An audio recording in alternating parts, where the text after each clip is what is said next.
Hello friends, मैं हूं प्रीति and स्वागत है आपका मेरे यूट्यूब चैनल पे जिसका नाम है प्रीति बंसल मैथ्स। तो आज हम पढ़ेंगे क्रॉस प्रोडक्ट ऑफ वेक्टर्स कैसे निकाला जाता है। चलिए स्टार्ट करते हैं।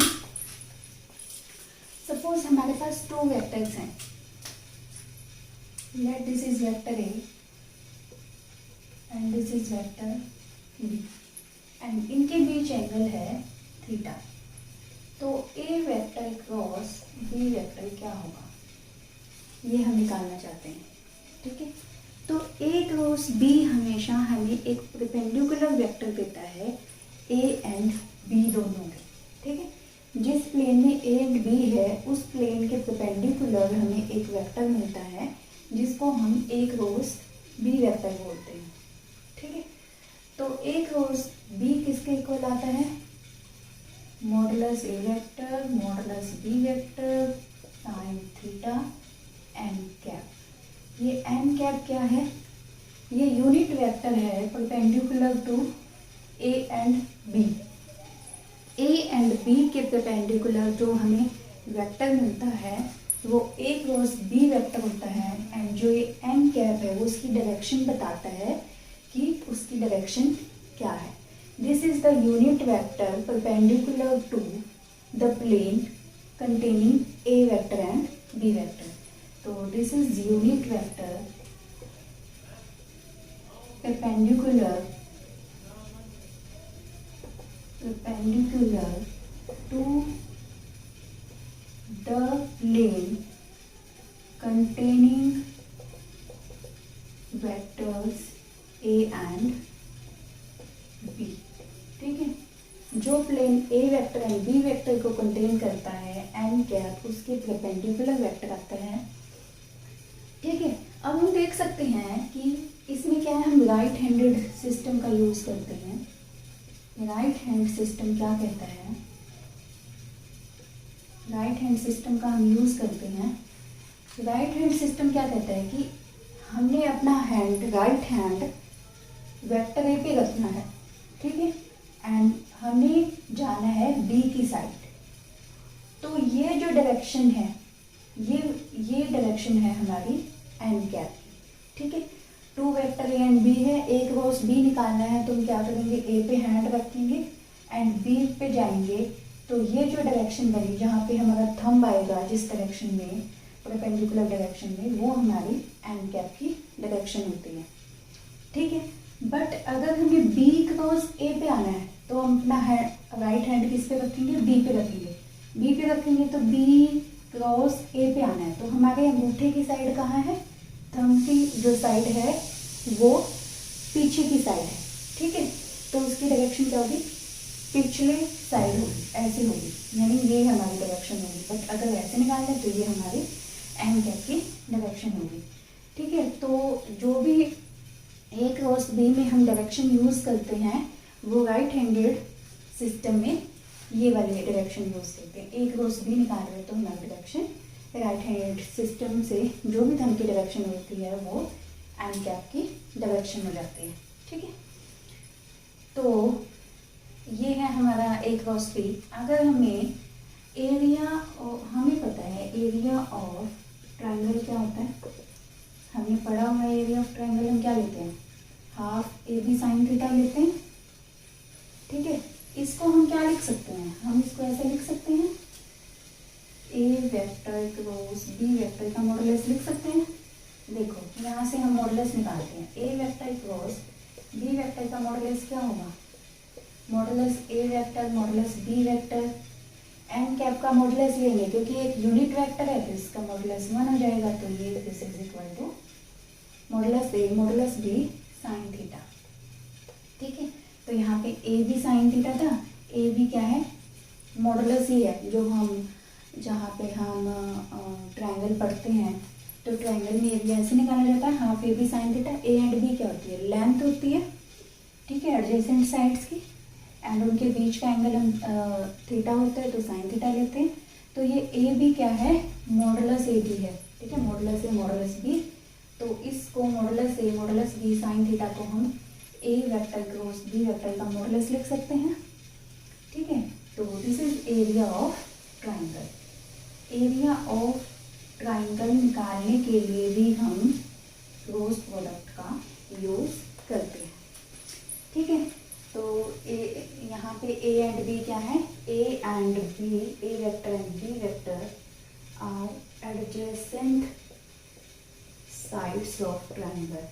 ठीक है, ये एडजेसेंट साइड्स ऑफ ट्राइंगल है। तो एडजेसेंट साइड ऑफ ट्राइंगल से हम एरिया ऑफ द ट्राइंगल निकाल सकते हैं।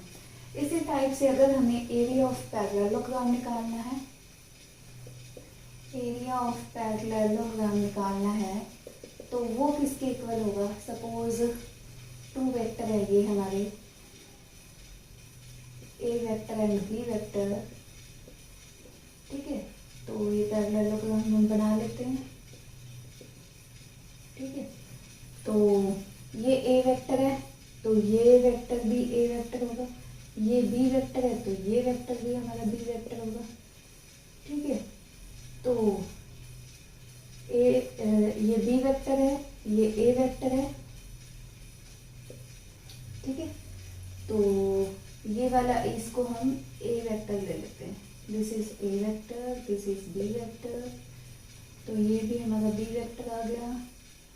ये थोड़ा सा सिमेट्री बनी रहेगी। ठीक है, तो अब हम इस एरिया ऑफ ट्रायंगल हमें निकालना आगे। एरिया ऑफ द ट्रायंगल में अगर ए बी एडजेसेंट साइड है, ए वेक्टर एंड बी वेक्टर क्या हो गया, एडजेसेंट साइड्स होगी ट्रायंगल की। ठीक है, एडजेसेंट साइड्स ऑफ ट्रायंगल होगी तो एरिया ऑफ इस ट्रायंगल का एरिया क्या आ गया, हाफ ए वेक्टर मॉडुलस, ये आ गया sine theta. Suppose this is angle theta. ठीक है, तो इसको हम हाफ ए क्रॉस बी भी लिख सकते हैं, बट हमें तो एरिया ऑफ पैरेललोग्राम चाहिए। एरिया ऑफ पैरेललोग्राम क्या हो गया, this is area of triangle. इसका ट्वाइस करते हैं, दो सेम ट्रायंगल है ये। ठीक है, इक्वल एरिया की दो ट्रायंगल में डिवाइड करता है डायगोनल पैरेललोग्राम का, तो एरिया ऑफ पैरेललोग्राम क्या हो जाएगा इसका ट्वाइस, तो ए क्रॉस बी।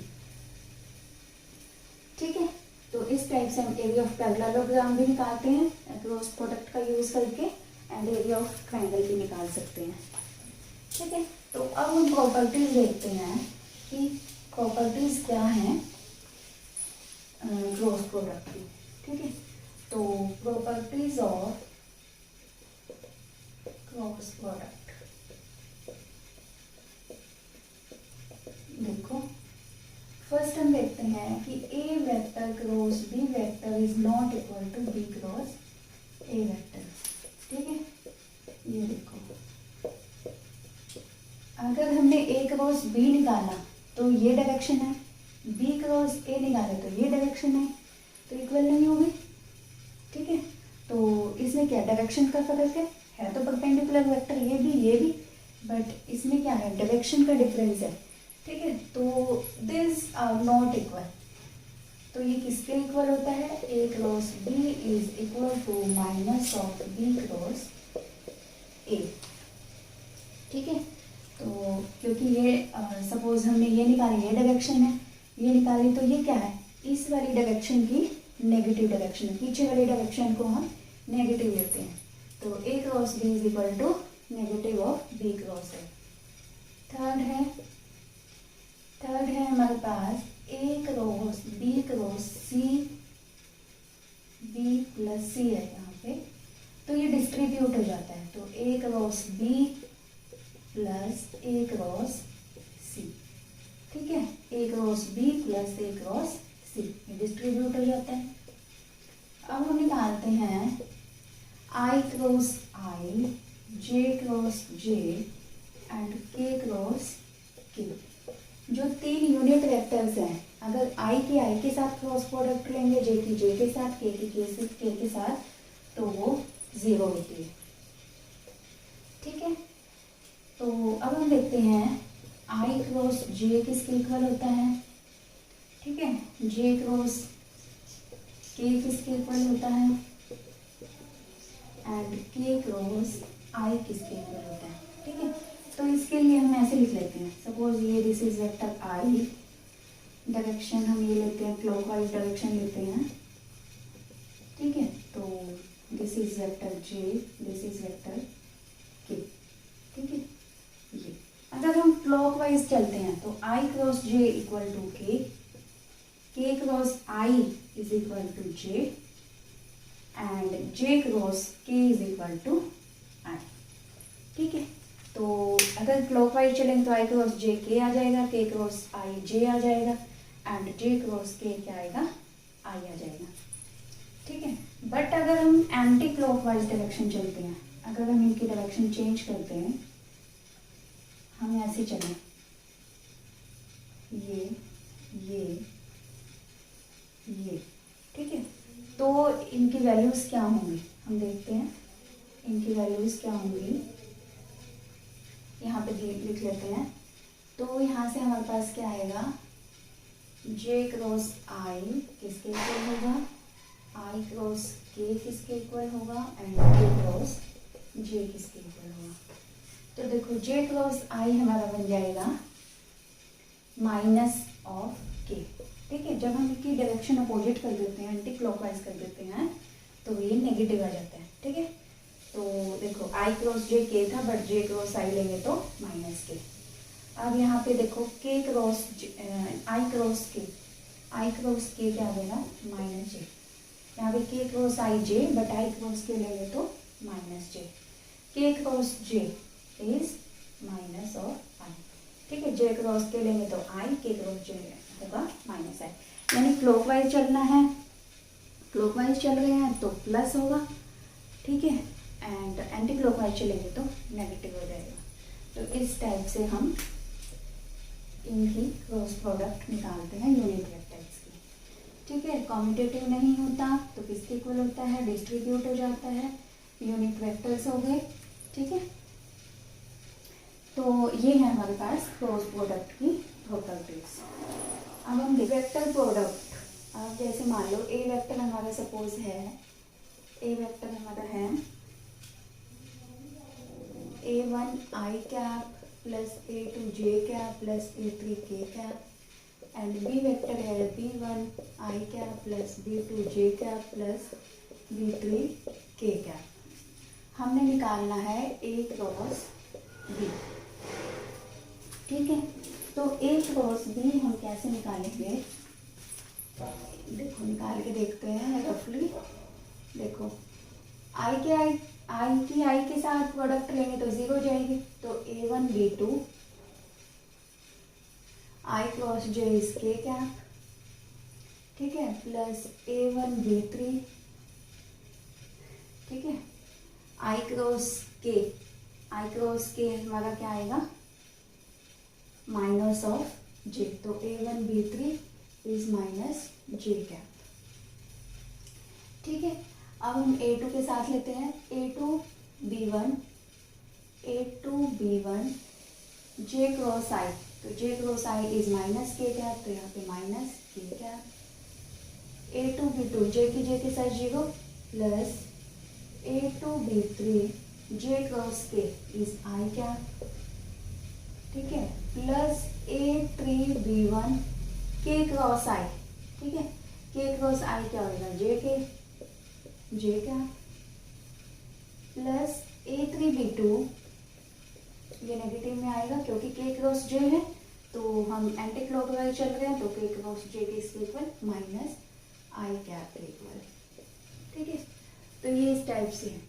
अगर ठीक कर लेते हैं तो ये आ गया, देखो A2 B3 minus A3 B2 आई कैप, फिर जे वाले इकट्ठे कर लेते हैं, ये आ गया plus A3 B1 minus A1 B3 जे कैप प्लस के कैप वाले इकट्ठे कर लेते हैं, A1 B2 minus A2 B1 के कैप। इसको हम डिटरमिनेंट फॉर्म में लिख सकते हैं, तो this is equal to A1 A2 A3 B1 B2 B3, ठीक है। देखो आई कैप को लिखेंगे तो A2 B3 minus A3 B2, ठीक है। फिर जे कैप में लिखेंगे तो A1 B3 बाहर निकाल लो, तो ये आ गया यहाँ पे माइनस, क्योंकि माइनस आएगा, सेकंड एलिमेंट है। फिर के कैप में देखें तो ये क्या आ गया, A1 B2 minus A2 B1, ठीक है। तो इस क्रॉस प्रोडक्ट निकालने के लिए हम डिटर्मिनेंट का यूज़ कर सकते हैं। This is A cross B. हम देखते हैं लैग्रांजेस आइडेंटिटी। तो लैग्रांजेस आइडेंटिटी कैसे निकालते हैं? Suppose this is vector A and this is vector B. ठीक है, ये ए वेक्टर है, ये बी वेक्टर है, बीच में एंगल थीटा है। तो हमें पता है कि A vector dot B vector क्या होता है? Modulus A vector modulus B vector cos theta. And A cross B vector हमारा होता है modulus A vector modulus B vector sine theta and क्या। ठीक है, ये होता है। हम इसका मॉडुलस ले लेते हैं क्रॉस प्रोडक्ट का, तो ये किसके इक्वल आ जाता है? Modulus A vector modulus B vector sine theta and क्या है? यूनिट वेक्टर है, तो यूनिट वेक्टर का मॉडुलस 1 होता है। ठीक है, अब हम क्या करते हैं, 1 और 2 को दोनों को स्केल कर लेते हैं, ऐड कर लेते हैं, तो क्या होगा? Cos square theta plus sine square theta 1 बन जाता है। तो ये क्या हो गया? A vector dot B vector का square plus modulus of A cross B का स्क्वायर। तो this is equal to modulus A square modulus B square. ये बन जाता है sine square theta cos square theta 1 बन जाता है। तो दिस इज इक्वल टू क्या आ गया? ठीक है, ये आ जाता है। तो ये हम निकाल सकते हैं modulus A square modulus B square minus A vector dot B vector का स्क्वायर। तो this identity is called Lagrange's identity. ठीक है, इस पे सिंपल सा क्वेश्चन बन जाता है। देखते हैं